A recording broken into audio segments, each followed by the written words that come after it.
Hey, once again YouTube, I'm going to show you what Flurry does to a heavy target golem. For great justice! On my mark! 18 stacks of bleed just on the Flurry, and then I got up to 20 on the next hit.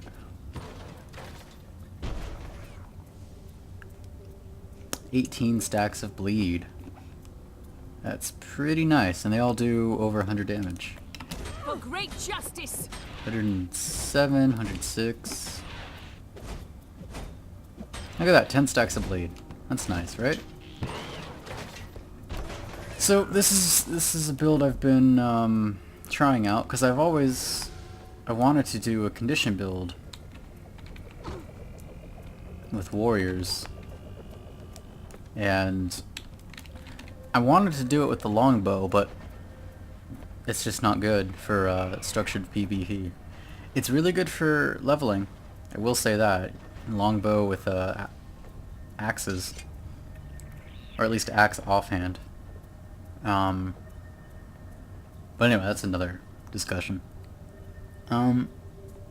Okay, so lots of different things compared to my previous builds. Rampager's Amulet. It has a bit of power, which is important because our crit rate is going to be outrageously high. So the power makes, the damage higher, makes the crits better. It's really nice. I wish I could get more, but you have to sacrifice things for that, and I don't want to do that. This amulet I actually picked because it had the most precision out of every single amulet. And it brings our base critical chance up to 60, which is pretty good. It also has vitality on it, and vitality is much better than toughness at the moment. For warriors, it's not quite as important to have tons of vitality and not care about toughness, but vitality is still better. I could maybe I'll make a video and go into details about why and how that is. It also has lots of condition damage, which is important because we're going to be stacking bleeds like crazy. I still don't have any aquatic headgear, and you can't buy it. I can't believe that. Wait, no, this is all soul-bound. It's not account-bound. I thought about making a new character just now and maybe transferring it over, but no. So if you just get rid of your aquatic gear, just because, and you just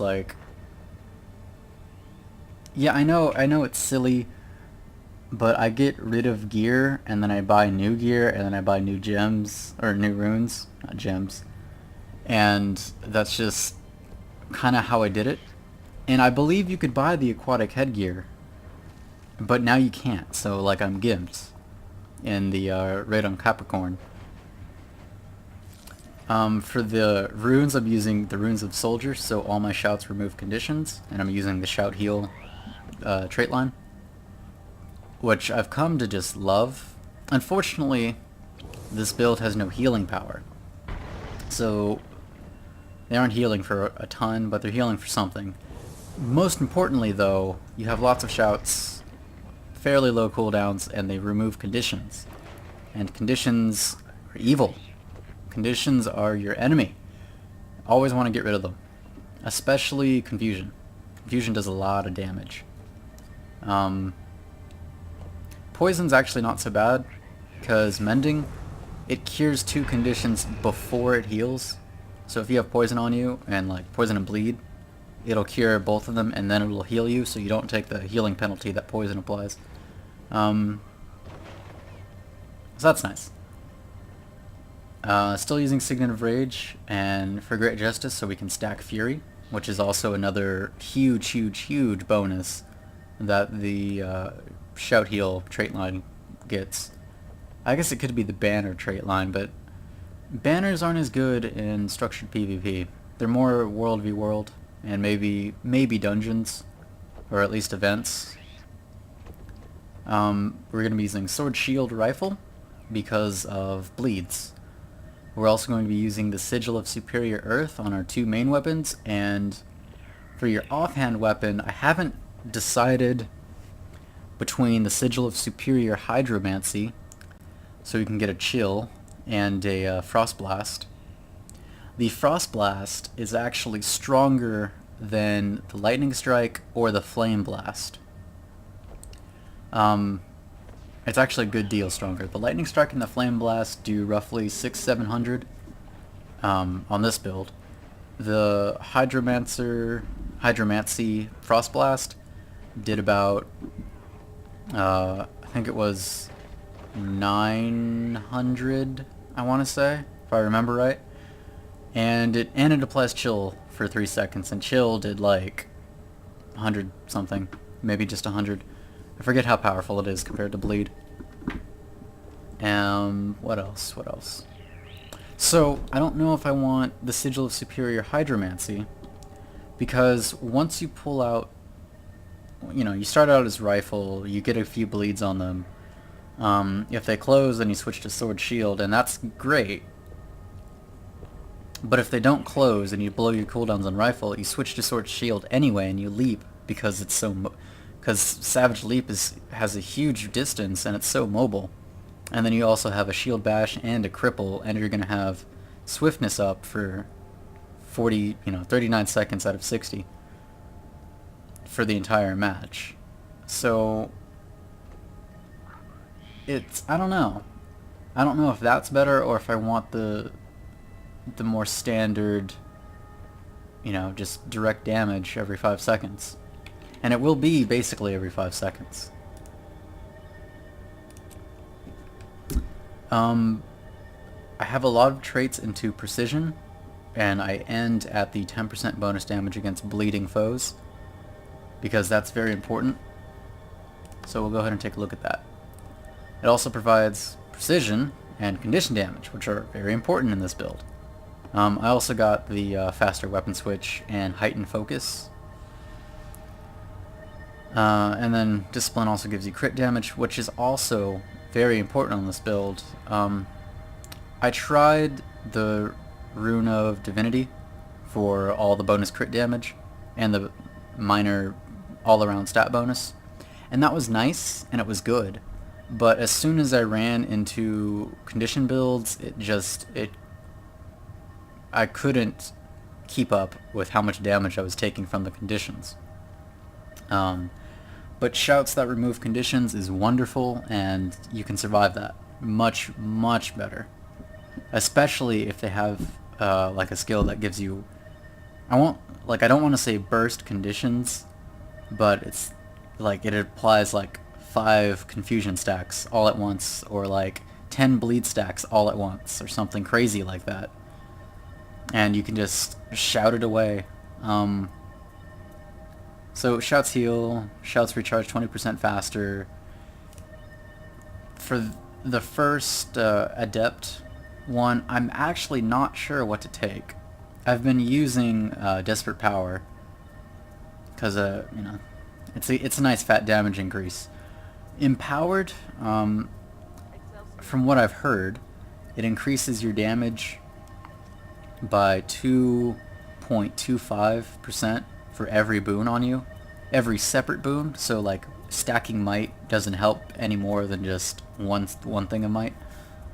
And so I'm gonna have 2 boons on me constantly, which are Fury and Might. So it's like a 4.5% damage increase at all times, which is nice. So I don't know if I want to use that. There's also Leg Specialist, because both my primary weapons have a cripple, and 1 second of Immobilize is pretty nice, especially because you're applying lots of conditions. So if you apply an Immobilize and they cure a condition at that very moment, or you know, if it's a warrior and they use Mending or something, you just might get them to cure the Immobilize. Especially if you do it at ranged with the rifle and they think you throw bolas or something, or some other, I don't know, I don't know, because like you can see the bola being thrown, but I guess some people just like get shot at, they're immobilized and just like break out of the stun effect. It happens. I don't know. And, you know, if they cure conditions, sometimes they cure that instead of curing your bleeds, which is pretty important. But, honestly, I think that's the weakest of the options. Because you have a ranged, you're not going double melee. Empower allies is not good for SPVP. You're not using longbone, you're not using banners. So, I guess I'll use empowered. Give it a shot. I like heightened focus because you're not always going to have a good chance to flurry. In fact, I recommend not using flurry unless you get them in a shield bash. Because it takes about half a second. Shield bash stuns for 1 second. So, you know, if you shield bash into a flurry, you can get it off. It's especially nice if you shield bash and they break out of stun and then you flurry them and they're immobilized. And as you saw earlier, I got 18 stacks of flurry, or not, of bleed, I mean, which is really, really powerful. And most of those are short-lived, but the extra ones, any extra ones after like 12, last for 5 seconds instead of the regular 3. Actually, they last for 6 seconds, or 6.5, I think. What else?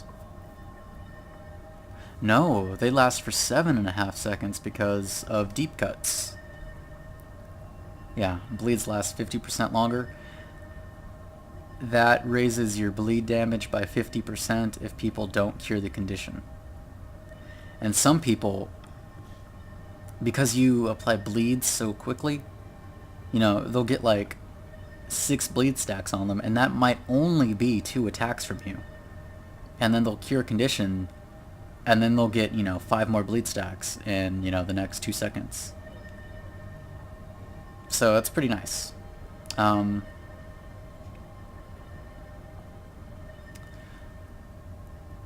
So another reason to get that is to maximize your critical hit chance with the rifle, because it's going to be lower than it is with the sword because of Blade Master, and which increases your critical hit chance with the sword by 10%. If you add everything up at your maximum point with Adrenaline, you're going to have a 99% crit chance with the sword, even though it won't show it on your character tab. You'll have an 89% chance to crit with the rifle, which is still very high. But a 99% chance to crit with the sword is basically a guaranteed crit, which is kind of why I like the idea of the Sigil of Air or Fire.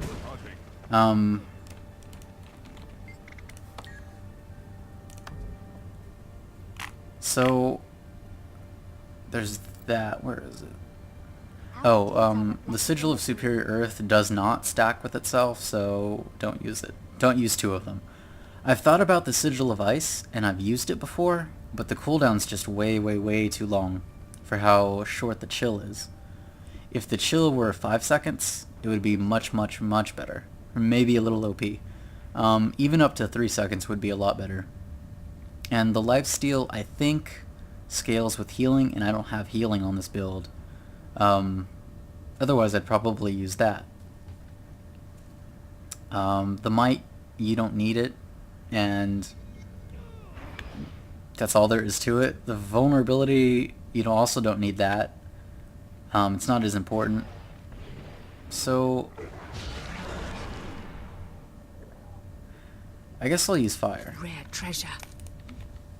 And hope the AoE just helps or something. I don't know. On your, I hardly ever use the harpoon gun. So on your spear, you're also going to have the Sigil of Superior Earth, and the spear is going to have an 80 to 89% crit chance. My ears. How are So with all of that in mind, basically you're going to need to stay on and auto attack your opponents, and that's it. And hope you bleed. And hope you get lucky on the bleeds, and you get, you know, triple bleed stacks on every single hit. And Yeah. Oh, I did try out the longbow with this build, and I tried it because of the double attack, or the double arrow. And I tried it with the Sigil of Superior Earth with an 89% crit chance. I never once, out of maybe 100 attacks, never once got 4 stacks of bleed on one attack. Which leads me to believe that the double arrow on the longbow counts as one attack for the purposes of triggering effects on critical. I never even managed to get 3. Interesting. I always only managed to get 2 stacks of bleed.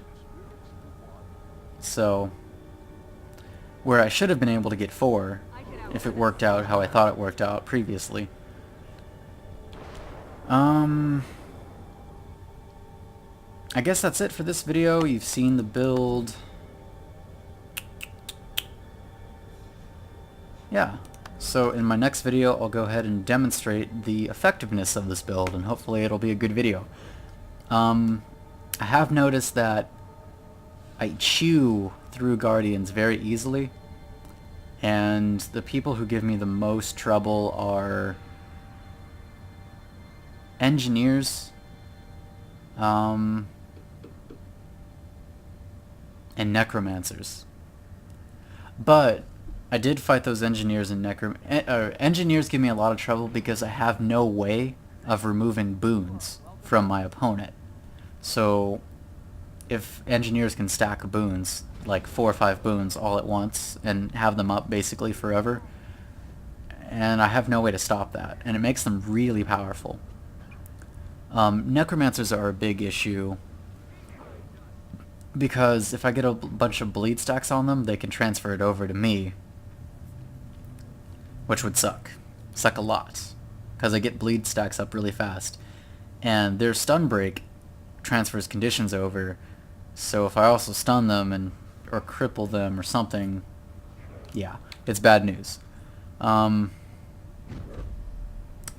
Mesmers are always hard to fight, so that's another one to watch out for. Especially if they transfer conditions.